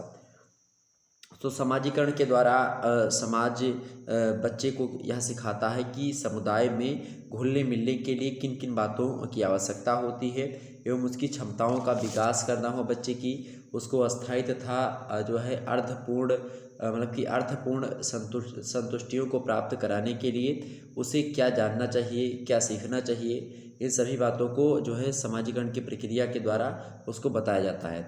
खास करके एक व्यक्ति हैं, दो व्यक्ति हैं, उनका नाम है ब्रूम और एक व्यक्ति का नाम है सेल्जबिक। तो ब्रूम और सेल्जबिक महोदय ने समाजीकरण के 4 प्रमुख उद्देश्य बताए हैं। उन चारों को आप लोग सुन लीजिएगा, अगर यही एग्जाम्स में आप लिख देंगे आसानी से आपको नंबर मिल जाएगा। पहला इन्होंने बताया कि आधारभूत नियमबद्धता का विकास होना चाहिए, अर्थात सामाजिक जीवन को सुचारू रूप से चलाने के लिए अनुशासन एवं नियमबद्धता आवश्यक होती है और मानव जीवन को प्राकृतिक प्रेरणाएं उसे नियमहीन करने को प्रोत्साहित करती है। समाजीकरण के द्वारा व्यक्ति में नियमबद्धता और अनुशासन उत्पन्न किया जाता है। समाजीकरण की प्रक्रिया व्यक्ति को अपने लक्ष्यों की पूर्ति तत्काल ही करने पर जोर नहीं देती, वरन परिस्थिति के अनुसार लक्ष्यों को आगे के लिए स्थगित करना, छोड़ देना तथा संशोधित करना भी सिखाती है। इसका उद्देश्य भावी लक्ष्यों जो भविष्य में आने वाले हैं लक्ष्य या फिर सामाजिक मूल्य, उनको ध्यान में रखते हुए व्यवहार करना सीखना, मतलब सिखाना ही समाजीकरण होता है। ये बात है। ओके, तो सबसे पहली बात क्या, आधारभूत नियमबद्धता का विकास बच्चे के अंदर किया जाना चाहिए, ये उद्देश्य होता है इसका समाजीकरण का। दूसरा उद्देश्य ये होता है, अब ब्रूम और सेल्जबिक महोदय कहते हैं कि आकांक्षाओं की पूर्ति, अर्थात समाजीकरण जो होता है नियमबद्धता के साथ ही आकांक्षाओं की पूर्ति करता है। अब लिखेंगे, आगे लिखेंगे कि अनुशासन स्वयं व्यक्ति को कोई पुरस्कार नहीं देकर आकांक्षाओं की पूर्ति में सहायक होता है। समाज सामान्य सांस्कृतिक मूल्यों का वर्ण नहीं, मतलब कि वर्ण ही नहीं करता, वरन विशिष्ट आकांक्षाएं भी पैदा करता है। जैसे कि उदाहरण के लिए आपको समझाना चाहें तो उदाहरण के लिए धर्म कुछ लोगों में पुरोहित बनने की इच्छा पैदा करता है। उच्च एवं विकसित व्यवस्था में लोगों में क्या होता है, व्यापारी बनने की, वैज्ञानिक एवं इंजीनियर बनने की इच्छा जागृत होती है। तो इस प्रकार समाजीकरण का उद्देश्य व्यक्ति में आकांक्षाओं के स्वरूपों का निर्धारण करना होता है और उनकी आदर्श ढंग से पूर्ति करना होता है कि हाँ बच्चे की आकांक्षाएं क्या है, उसकी पूर्ति करना समाजीकरण का परम लक्ष्य होता है। तीसरी बात ये है कि इसका उद्देश्य होता है कि सामाजिक भूमिकाओं को निभाने की सीख। क्या, सामाजिक भूमिकाओं के निभाने की सीख। सामाजिक भूमिका क्या है, उसका समाज में क्या रोल है और उसी रोल का निर्वहन वो कर ले जाए, इसके लिए उसको प्रिपेयर करना ही समाजीकरण का क्या होता है, समाजीकरण का उद्देश्य होता है। चौथी बात इसकी ये होती, चौथा उद्देश्य बताया क्षमताओं का विकास, अर्थात सामाजिक मतलब कि समाजीकरण का उद्देश्य क्या होता है कि व्यक्ति में ऐसे क्षमताएं पैदा करे जिससे कि वह अपने को समाज के अनुकूल बना ले। मतलब कि सरल समाज में आप देखेंगे तो सरल समाजों में परंपरागत व्यवहार पीढ़ी दर पीढ़ी हस्तांतरित होते रहते हैं और सामान्यतः अनुकरण के द्वारा उन्हें सीखा एवं दैनिक जीवन में प्रयोग में लाया जाता है। किंतु उच्च तकनीकी ज्ञान से परिपूर्ण समाज में अनौपचारिक शिक्षा द्वारा सामाजिक क्षमताओं का विकास करना समाजीकरण का प्रमुख कार्य है। औपचारिक शिक्षा प्रभावपूर्ण समाजीकरण के लिए एक आवश्यक शर्त बनती जा रही है, ये बात आप ध्यान रखेंगे। तो ये सब क्षमताओं का विकास, बच्चे के अंदर ऐसी क्षमता का विकास हो जिससे वो आने वाली जो तमाम सारी चीज़ें हैं उनको समझ सके, उनको जान सके और उन पर जो है अपने जो विचार हैं उनको मतलब कि अपने विचारों को प्रोत्साहन दे सके, मतलब ऐसे विचारों का विकसित होना उसके अंदर, बच्चे के अंदर, कि वो हर चीज़ों का सामना कर सके। तो उसके अंदर क्षमताओं का विकास करना। तो ये 4 जो है उद्देश्य होते हैं समाजीकरण के। पहला उद्देश्य आधारभूत नियमबद्धता का विकास करना, दूसरा उद्देश्य आकांक्षाओं की पूर्ति करना, तीसरा उद्देश्य सामाजिक भूमिकाओं को निभाने की सीख और चौथा उद्देश्य क्या होता है, क्षमताओं का विकास करना। आगे बढ़ते हैं अगला प्रश्न। अगला प्रश्न आपको बढ़ने से पहले आप देखेंगे और करके लिखा होगा दूसरा प्रश्न। और में क्या लिखा हुआ है, दूसरा प्रश्न देखेंगे भाई। और करके आपको दूसरा प्रश्न मिलेगा कि ये देखिए, और करके कि जनमत से आपका क्या आशय है, संक्षेप में प्रकाश डालिए। जनमत क्या होता है भाई, तो जनमत की अवधारणा की बात की जाए तो जन्म और मत 2 शब्दों से मिलकर के बना होता है ये बात आप ध्यान रखेंगे। जन और मत। ओके, ये बात ध्यान रखेंगे। मतलब क्या है कि जो है जन माने होता है लोगों का वह समूह जिसमें सदस्य अधिक या फिर कम चेतन रूप से सामान्य अभिरुचियों का अनुसरण करते हैं। यद्यपि समान प्रचलन में यह ऐसे विशाल समूह हों जैसे कि कस्बा या नगर हो गया, राज्य हो गया, राष्ट्र हो गया, अथवा वे जो समाचार पत्रों पत्रिकाओं को पढ़ते हैं, रेडियो टेलीविज़न या इसी प्रकार के साधनों का श्रवण करते हैं, उनको जनसंख्या के रूप में समझा जाता है। तो जन माने होता है लोग और जो है मत माने होता है विचार। तो जब बहुत सारे लोगों के विचार किसी एक पक्ष में हो तो उसी को जनमत कहते हैं। ठीक है। एक व्यक्ति हैं, उनका नाम है आकोलकर, और आकोलकर महोदय कहते हैं जनमत की परिभाषा को देते हुए कि जनता शब्द इतना बड़ा बहुत मतलब कि इतना बड़ा समूह होता है कि इसके सदस्यों का परस्पर व्यक्तिगत संबंध नहीं हो पाता, कि हाँ वो जनता एक दूसरे को जानती भी नहीं है, लेकिन फिर भी एक मत है, उनके विचार एक हैं। वे आस्थानिक दृष्टि से एक दूसरे से अलग होते हैं, स्थान भी उनका एक नहीं होता है। इस रूप से उनकी पारस्परिक अंतर्क्रिया हमेशा प्रत्यक्ष ढंग की नहीं होती, फिर भी सामूहिक रूप से वे उनकी अभिव्यक्तियों, मतों तथा व्यवहारों के अर्थ में प्रभावकारी होती है। तो आकोलकर महोदय ये परिभाषा देते हैं। जबकि जिन्सबर्ग महोदय कहते हैं कि जनता को व्यक्तियों का एक असंगठित और आकारहीन समूह कहा जा सकता है जो समान मतों और इच्छाओं द्वारा बंधे रहते हैं, किंतु जो संख्या में इतने अधिक होते हैं कि एक दूसरे से व्यक्तिगत संबंध कायम नहीं रख पाते हैं।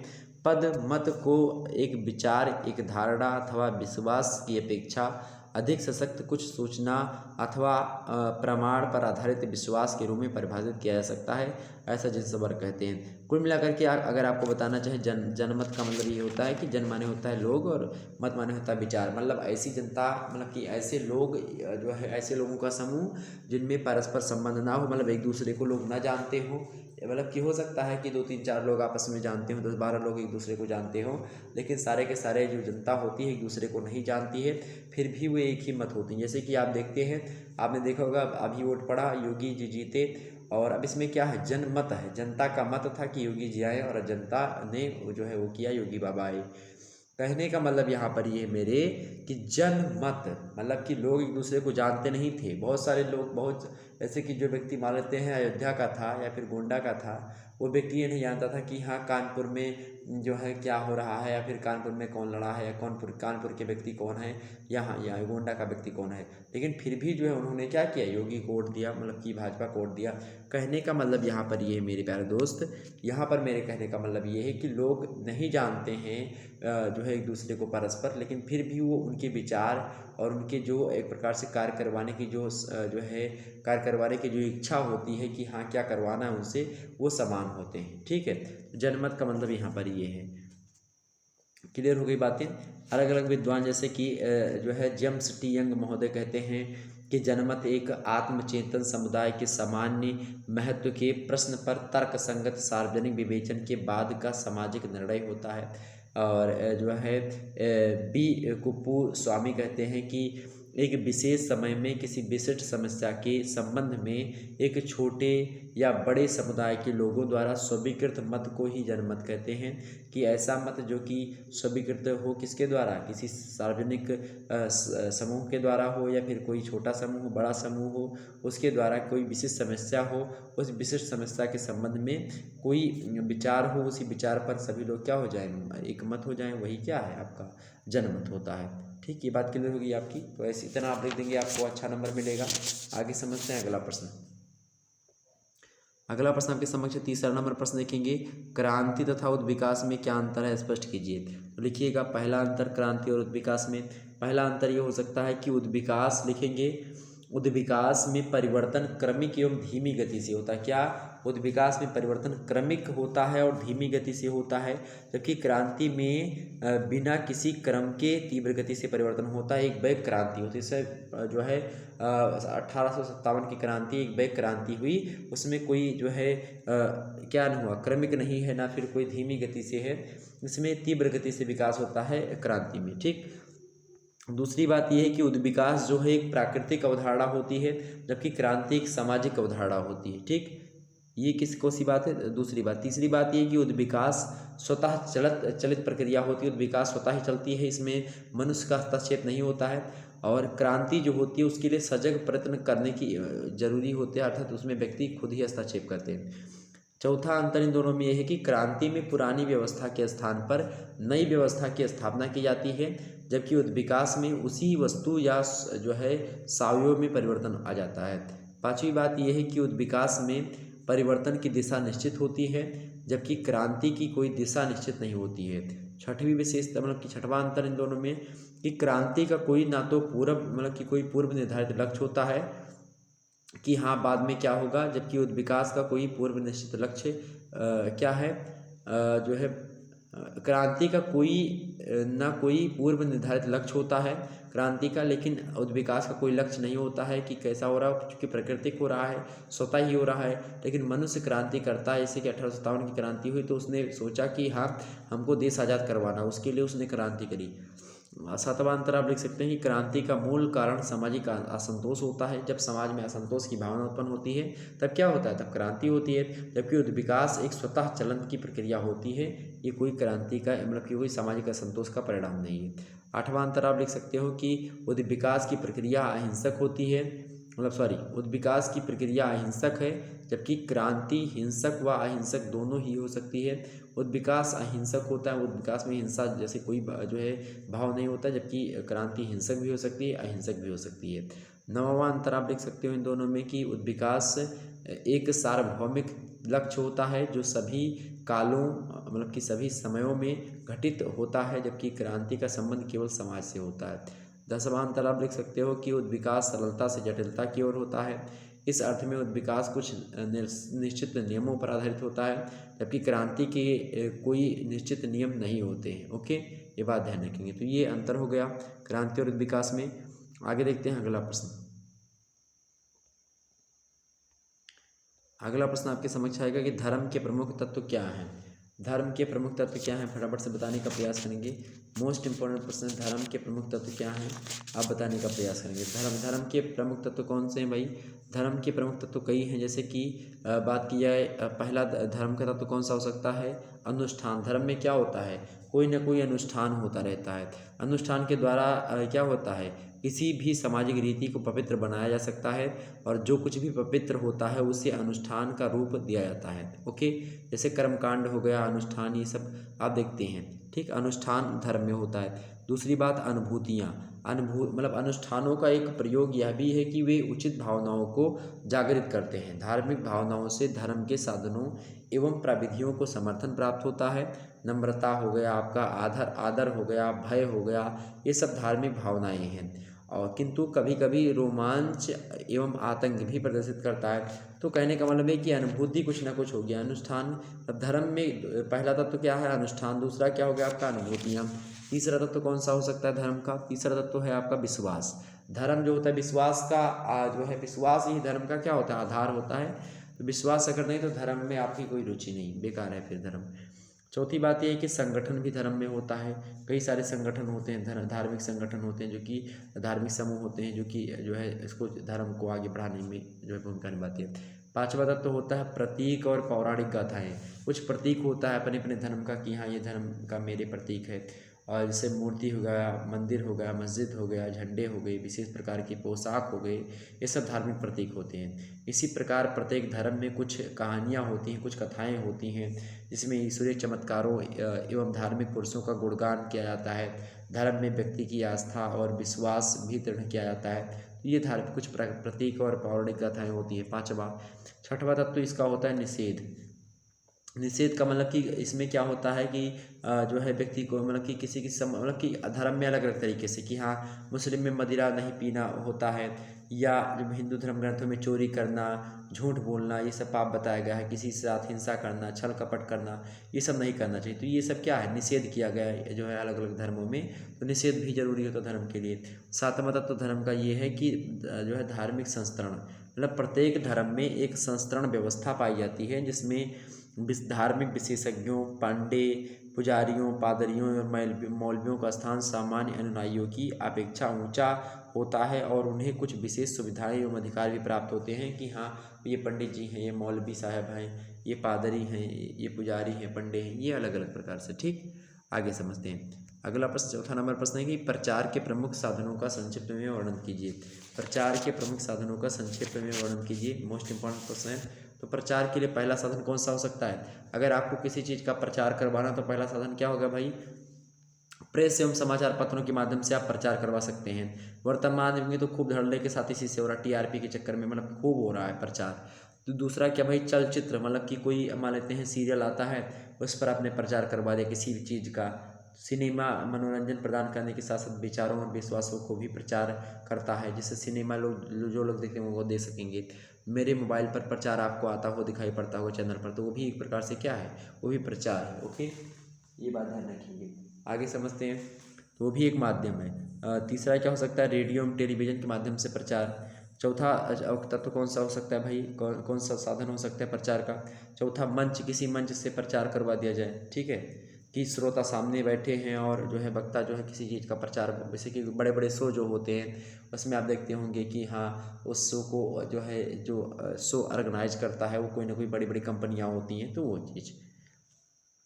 पांचवा इसका जो है प्रचार का साधन ये होता है कि ध्वनि प्रसारक यंत्र हो गए, उसके द्वारा जैसे कि जो है चुनाव के समय ध्वनि प्रसारक यंत्र के द्वारा प्रचार गांव गांव में गली गली में घूम घूम कर उम्मीदवार जो है करते हैं कि हाँ वोट, मतलब गाना बजा करके करते हैं प्रचार, हार माइक लगवा लिया ऊपर, वो जो है बोल रहे हैं कि हाँ ये करो।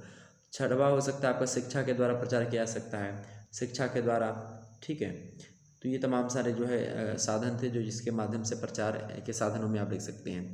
अगला देखते हैं भाई, अगला प्रश्न आपके समक्ष और करके दिया गया, यहाँ पर देखेंगे प्रथा एवं कानून में पारस्परिक उत्तर मतलब अंतर बताइए। प्रथा और कानून में पारस्परिक अंतर बताइए। प्रथा और कानून में क्या अंतर होता है? मोस्ट इम्पोर्टेंट प्रश्न है। तो प्रथा क्या होती है और कानून क्या होता है, इसको समझने थोड़ा सा, हालांकि अब अंतर समझिए, अंतर पूछ रहा है तो अंतर लिखिएगा। पहला अंतर क्या लिखेंगे? प्रथा क्या होती है, प्रथा के बारे में बता दें तो रास महोदय प्रथा की परिभाषा को देते हुए कहते हैं कि प्रथा का अर्थ क्रिया करने के किसी तरीके का हस्तांतरण है। मैं कई बार पेज कहते हैं कि समाज द्वारा मान्यता प्राप्त कार्य करने की विधियां ही समाज की प्रथाएं कहलाती हैं। ठीक है, जबकि कानून की बात की जाए तो कानून जो होता है हॉलैंड महोदय कहते हैं, प्रसिद्ध विद्वान है ये, और कहते हैं कि कानून बाह्य कार्यों का वह सामान्य नियम होता है जिसको प्रभुत्व संपन्न राजनीतिक सत्ता कार्यान्वित करती है और उस पर अमल करने के लिए मानव को बाध्य करती है। ओके, समाज की बात की जाए तो इसकी कई विशेषताएं होती हैं, जैसे प्रथाएं जो होती हैं, प्रथाओं का निर्माण जानबूझकर नहीं किया जाता है, इनका विकास तो सामाजिक अंतःक्रियाओं के दौरान स्वतः ही हो जाता है।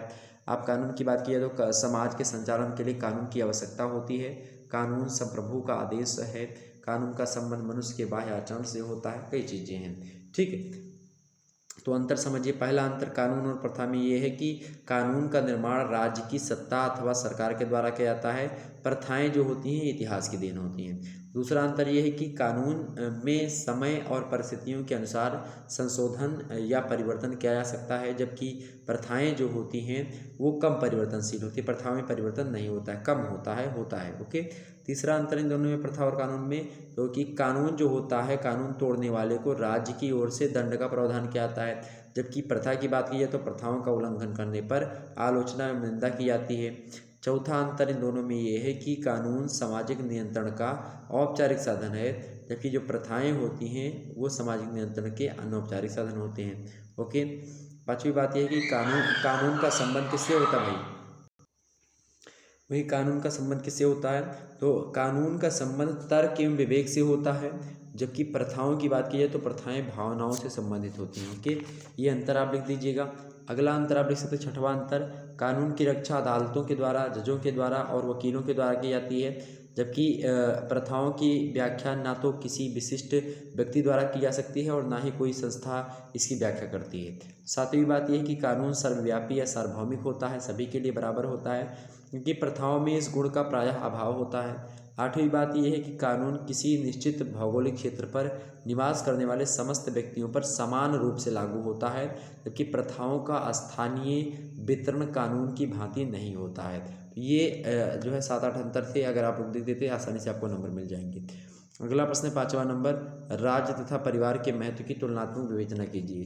राज्य तथा परिवार के महत्व की तुलनात्मक विवेचना कीजिए। मोस्ट इंपॉर्टेंट प्रश्न एग्जाम से मिल सकता है, तो ऐसे प्रश्नों को आप लोग जरूर पढ़ लीजिएगा एक बार। ओके, प्रश्न क्या है कि राज्य तथा परिवार के महत्व की तुलनात्मक विवेचना कीजिए। तो पहली तुलनात्मक विवेचना में आप क्या लिखेंगे भाई?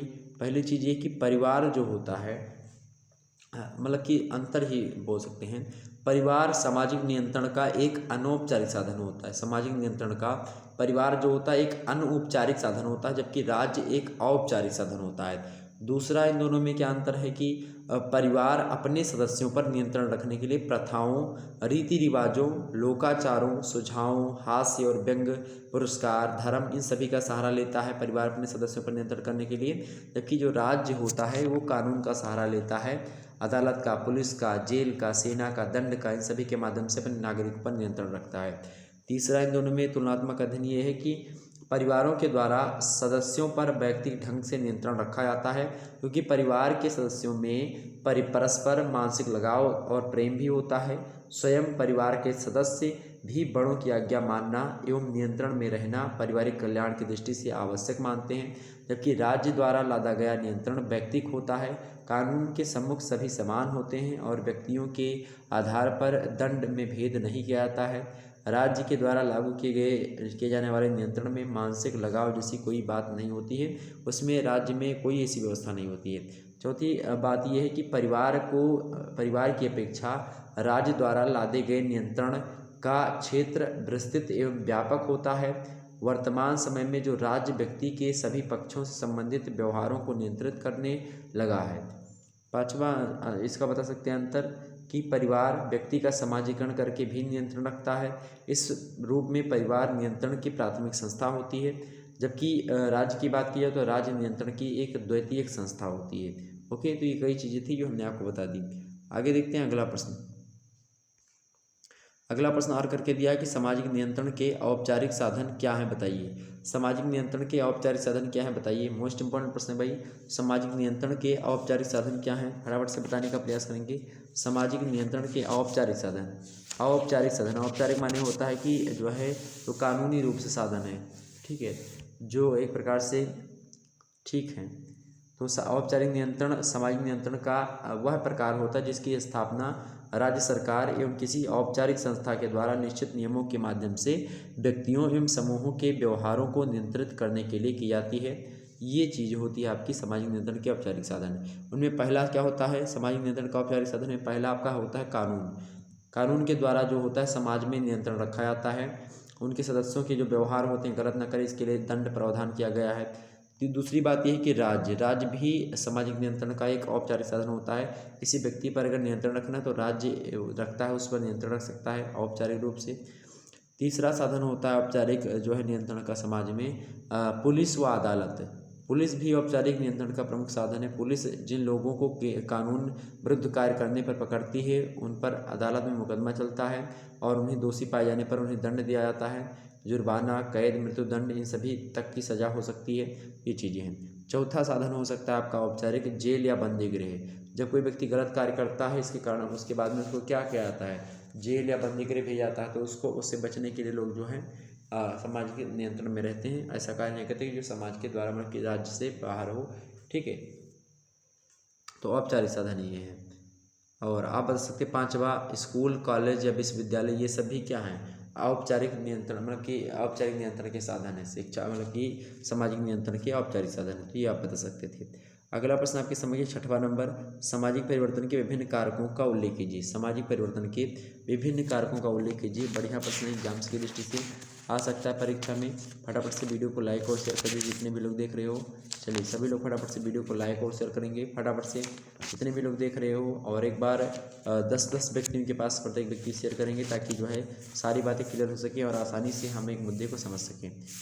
प्रश्न क्या है भाई, प्रश्न आपसे पूछा गया है, प्रश्न पूछा गया है क्या कि सामाजिक परिवर्तन के विभिन्न कारकों का उल्लेख कीजिए। विभिन्न कारकों का उल्लेख कीजिए। प्रश्न पूछा गया आपसे कि विभिन्न कारक कौन कौन से हैं। कारक माने क्या होता है, कारण। समाज में परिवर्तन किन किन कारणों से होता है, ये आपसे प्रश्न पूछा गया है। तो कारकों में आप क्या लिख सकते हैं भाई, कई कारक हो सकते हैं। भौगोलिक कारक हो गया आपका, आर्थिक कारक हो गया, तमाम सारे कारक हो गए। भौगोलिक कारक क्या होता है भाई, प्राकृतिक या भौगोलिक कारक। प्राकृतिक या भौगोलिक कारकों के अंतर्गत हम सभी प्राकृतिक वस्तुओं एवं शक्तियों को गिनते हैं, जैसे कि जंगल, पहाड़, वर्षा, पृथ्वी, झरने, मौसम आदि। ये सभी मिलकर के क्या करते हैं, प्राकृतिक या भौगोलिक पर्यावरण का निर्माण करते हैं। भूकंप, बाढ़, ज्वालामुखी, अकाल और महामारी समाज को नष्ट कर देते हैं। उनकी विनाशशीलता बड़ी भयंकर होती है। हजारों परिवार उजड़ जाते हैं। लोग शरण के लिए एक दूसरे मतलब एक स्थान से दूसरे स्थान पर चले जाते हैं।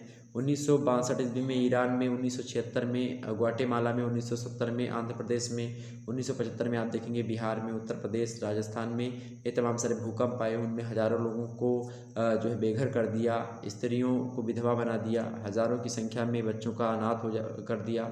तो ये सब क्या है, जैसे प्लेग, हैजा, महामारी, ये सब फैलने से, कोरोना भी जो है बीमारी आई थी, इसके फैलने से क्या हुआ है, लोगों का एक प्रकार से जो है शहर या गांव में जहाँ पर रहते थे उनका पूरा का पूरा क्या हो चुका भाई, बिगड़ चुका है। वो जो है सामाजिक परिवर्तन उनका हो चुका है। उनके नियमों में मतलब अलग अलग स्थानों पर लोग बस गए, उनके नियमों में, उनके सामाजिक संरचना में तमाम प्रकार के परिवर्तन हुए हैं, रहन सहन में परिवर्तन हुआ। तो ये चीज़ है। तो ये प्राकृतिक कारक होते हैं, जिसके कारण से भौगोलिक कारक है, जिनके कारण से सामाजिक परिवर्तन होता है। दूसरा कारण आपका कौन सा हो सकता है, जैविकीय कारक। जैविकीय कारण से भी जो है परिवर्तन होता है। प्राणी शास्त्रीय कारक या जैविकीय कारक एक ही कारक होते हैं। इनसे मतलब ये होता है, मतलब उन कारकों से होता है जो हमें अपने माता पिता द्वारा वंशानुक्रम में प्राप्त होते हैं। प्राणशास्त्रीय कारक जनसंख्या के प्रकार को निर्धारित करते हैं। हमारा स्वास्थ्य, शारीरिक एवं मानसिक क्षमता व योग्यता, विवाह की आयु, प्रजनन दर, हमारा कद, शरीर कैसा होगा, हमारे शरीर का गठन कैसा होगा, ये सभी जो होती है वंशानुक्रमण एवं जैविकीय कारकों से प्रभावित होते हैं। किसी समाज के लोगों की जन्म दर, मृत्यु दर एवं औसत आयु में परिवर्तन, ये सभी जो होता है ये जैविकीय कारकों पर ही डिपेंड करते हैं। तो समाज में जो है जैविकीय कारकों का एक अच्छा प्रभाव पड़ता है, जिससे समाज में परिवर्तन होता है। तीसरा कारण जनसंख्यात्मक कारण हो सकते हैं। जनसंख्या में भी आप देखेंगे सामाजिक परिवर्तन के कई कारण हो सकते हैं। जनसंख्यात्मक कारक भी महत्वपूर्ण है। देश में गरीबी, अकाल, भुखमरी से मरने वालों की संख्या का प्रभाव पड़ता है। जनसंख्या की रचना, अकाल, जन्म दर, मृत्यु दर, देशांतरगमन, जनसंख्या की कमी एवं बहुलता, स्त्री पुरुषों का अनुपात, बालकों, युवकों एवं वृद्धों की संख्या आदि सभी जनसंख्यात्मक कारक माने जाते हैं। तो इन सभी से भी क्या होता है, सामाजिक परिवर्तन होता है। चौथी बात, प्रौद्योगिकीय कारक। हमने आपको प्रौद्योगिकी कारक के बारे में बता ही दिया है। प्रौद्योगिकी से भी समाज में कई परिवर्तन होते हैं। लोग जिस प्रकार से जीवन व्यतीत कर रहे थे, जब उद्योगों का विकास हुआ, नई नई चीज़ें, नए नए सामान बने, तो उससे क्या हुआ, उनके सामाजिक जो है ढांचों में, सामाजिक रहन सहन में परिवर्तन हुआ काफ़ी खासी मात्रा में। पाँचवा इसका जो है कारक ये है आर्थिक कारक। पाँचवा कौन सा कारक है, आर्थिक कारक। ओके। और छठवां कारक कौन सा हो सकता है आपका, मनोवैज्ञानिक कारक। सातवां कारक क्या लिख सकते हैं, सांस्कृतिक कारक। तो इसमें थोड़ा थोड़ा बात आप लिखेंगे। सांस्कृतिक कारकों में क्या है भाई, भौतिक और अभौतिक दोनों पक्ष सम्मिलित होते हैं। प्रथा, विश्वास, धर्म, लोकाचार, नैतिकता, विभिन्न, ये सब क्या हैं, ये सब जो है आपके जो है अभौतिक साधन है। जबकि आप देखेंगे संस्कृति के जो भौतिक आपकी संस्कृति है उसमें आप देखेंगे जैसे जो सामान, जो वस्तुएं हैं, वो सब सारे के सारे भौतिक संसाधन हैं। और जितने भी आपके जो विचार वगैरह होते हैं, थीसिस जो होती हैं, मतलब कि जो भी दिखाई नहीं पड़ती, वो अभौतिक कल्चर होता है, अभौतिक संस्कृति। आठवां आपका जो है इसका कारक होता है कौन सा, राजनीतिक या फिर सैनिक कारक। तो ये कई कारण हैं जो कि हमने आपको समझा दिया। मनोवैज्ञानिक कारक भी हो सकता है, ये कई कारक हो सकते हैं। ओके, चलिए फिर मिलते हैं नेक्स्ट वीडियो में। तब तक वैसे आपको बता दें, आगे समझते थोड़ा सा हम। अगला प्रश्न आपके समक्ष है, सामाजिक परिवर्तन की प्रमुख विशेषताएं क्या हैं, प्रकाश डालिए। सामाजिक परिवर्तन की कई विशेषताएं होती हैं, ये समझते हैं। सामाजिक परिवर्तन की पहली विशेषता ये है, आप लिखेंगे मोटे मोटे अक्षरों में, क्या लिखेंगे कि सामाजिक परिवर्तन की प्रकृति सामाजिक होती है। क्या, सामाजिक परिवर्तन की प्रकृति कैसी होती भाई, सामाजिक होती है। इसका मतलब ये है कि सामाजिक परिवर्तन का संबंध किसी व्यक्ति विशेष, समूह विशेष, संस्था विशेष, जाति विशेष, प्रजाति विशेष या समिति विशेष में होने वाले परिवर्तनों से नहीं होता है। इस प्रकार का परिवर्तन व्यक्तिवादी प्रकृति का होता है, जबकि सामाजिक परिवर्तन का संबंध समुदाय व समाज में होने वाले परिवर्तनों से होता है। कहने का मतलब यहाँ पर ये कि सामाजिक परिवर्तन की प्रकृति सामाजिक होती है, व्यक्तिगत नहीं होती है, पर्सनल नहीं होती है, सोशलिस्ट होती है। ओके, सोशल होती है। कहाँ समझ में आ गई बात। दूसरी इसकी विशेषता ये है सामाजिक परिवर्तन की, इस सामाजिक परिवर्तन एक सार्वभौमिक घटना होती है, यूनिवर्सल घटना होती है। ये मतलब ये होना तय है, एकदम से निश्चित है। ठीक, किसी में ज़्यादा तेज होगा, किसी में कम होगा, किसी में मध्यम होगा, ये तय है कि सामाजिक परिवर्तन होता है, प्रत्येक समाजों में सामाजिक परिवर्तन होता है। तीसरा इसकी विशेषता ये है कि सामाजिक परिवर्तन क्या होता है, अवश्यंभावी एवं स्वाभाविक होता है। सामाजिक परिवर्तन होना भी परम आवश्यक होता है। ये इसकी जो है तीसरी विशेषता, सामाजिक परिवर्तन होना चाहिए। प्रत्येक समाज में हमें अनिवार्य रूप से परिवर्तन दिखाई देता है और ये है एक स्वाभाविक घटना है। परिवर्तन प्रकृति का नियम होता है और समाज प्रकृति का अंग होने के कारण परिवर्तन से कैसे बच सकता है। तो कई बार हम परिवर्तन का विरोध करते हैं, परिवर्तन के प्रति अनिच्छा प्रकट करते हैं, फिर भी जो है परिवर्तन स्वतः ही उत्पन्न हो जाते हैं, स्वतः ही हो जाते हैं और परिवर्तन को हम रोक नहीं पाते हैं। कभी ये परिवर्तन जानबूझकर नियोजित रूप में लाए जाते हैं, तो कभी स्वतः उत्पन्न हो जाते हैं। मानव की आवश्यकताओं, इच्छाओं एवं परिस्थितियों में परिवर्तन होने पर समाज में भी परिवर्तन हो जाता है। चौथी विशेषता इसकी ये है कि सामाजिक परिवर्तनों की गति असमान एवं तुलनात्मक होती है। क्या सामाजिक परिवर्तनों की गति कैसी होती है, असमान होती है और तुलनात्मक होती है। और जो है पांचवा इसकी विशेषता ये है कि सामाजिक परिवर्तन एक जटिल तथ्य होता है। क्या सामाजिक परिवर्तन एक जटिल तथ्य होता है। और छठवीं बात इसकी ये, छठवीं विशेषता, सामाजिक परिवर्तन की भविष्यवाणी नहीं की जा सकती। क्या सामाजिक परिवर्तन कब कैसा होगा इसके बारे में हम नहीं बता सकते। ओके, तो ये भविष्यवाणी नहीं कर सकता। तो ये 6 विशेषता आप बता दीजिएगा, कोई दिक्कत की बात नहीं, हो जाता आपका। अगला प्रश्न आपके समक्ष है, केवल 2 प्रश्न के उत्तर देने हैं। खंड 7 से दीर्घ उत्तरीय टाइप का ये प्रश्न है और 5 शब्दों में एक प्रश्न के उत्तर आपको लिखना है। 5 प्रश्न दिए गए, इन 5 प्रश्नों में से आपको 2 प्रश्न छाट करके आसानी से लिख देना है। समझते हैं भाई। 7वां नंबर प्रश्न है कि धर्म की अवधारणा दीजिए तथा धर्म की प्रमुख विशेषताएं बताइए। मोस्ट इंपॉर्टेंट प्रश्न एग्जाम से में आ सकता है, तो इसको पढ़ लीजिएगा आप सभी लोग। आपकी सीरीज वगैरह में मिलेगा, आप लोग इसको पढ़ लीजिएगा। अगला प्रश्न है 8वां नंबर। हालांकि बता दूं मैं, अगर आप लोगों ने इस पूरी वीडियो को अपने मतलब कि पूरे के पूरे दिमाग से, पूरे के पूरे ध्यान से इस वीडियो को देखा है तो बड़ा ही अच्छा होगा। अगर नहीं देखा है तो फिर 2 से 3 बार वीडियो को और देख लीजिएगा, तो आपका काम अच्छे तरीके से हो जाएगा। आप अच्छे अंक प्राप्त करेंगे मात्र एक वीडियो से ही।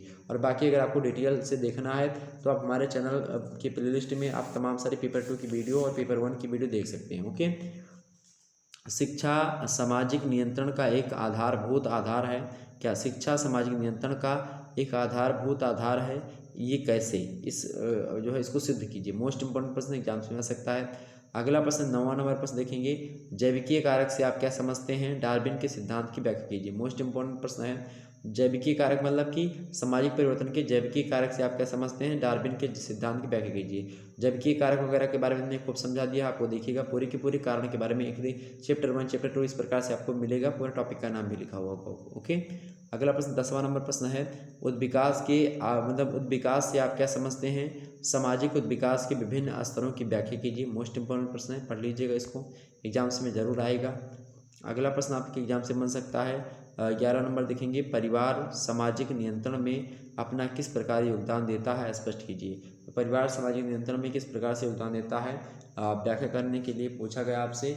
और जैसा कि पता कि परिवार जो होती है समाज की सबसे छोटी इकाई होती है। जब भी समाज में नियंत्रण रखना हुआ है, सामाजिक परिवर्तन होगा, तो कहीं ना कहीं पे सबसे पहले परिवार से ही ना होना प्रारंभ होता है। परिवर्तन तो अलग भी हो सकता है, लेकिन सामाजिक नियंत्रण अगर रखना है तो सबसे जो मुख्य भूमिका निभाएगा उसमें वो परिवार ही निभाएगा। प्राथमिक भूमिका कौन निभाएगा, परिवार ही निभाएगा। ओके, चलिए इस प्रकार से आप लोगों ने देखा। और अगर आप लोगों ने जो है ये नहीं देखा वीडियो साइकोलॉजी वाला, जिन छात्रों का साइकोलॉजी लिया जिन्होंने, वो देख लीजिएगा। पेपर 1 की वीडियो अवेलेबल हो चुकी है, इसमें भी हमने इसी प्रकार से पूरे के पूरे प्रश्न के उत्तर बताए हैं। तो आप लोगों ने नहीं देखा तो देख लीजिएगा। ओके, दीर्घ उत्तरीय टाइप के प्रश्नों के उत्तर हमने नहीं बताए हैं, इसके उत्तर आप लोग जो है हमारे यूट्यूब चैनल से प्लेलिस्ट में वीडियो पड़ी हुई देख सकते हैं। ओके, चलिए फिर मिलते हैं नेक्स्ट वीडियो में। तब तक के लिए जय हिंद जय भारत। आप सभी को बहुत बहुत धन्यवाद हमारे से जुड़ने के लिए। इसी प्रकार से अपना प्यार दुलार हमेशा बना रखें। बहुत बहुत धन्यवाद।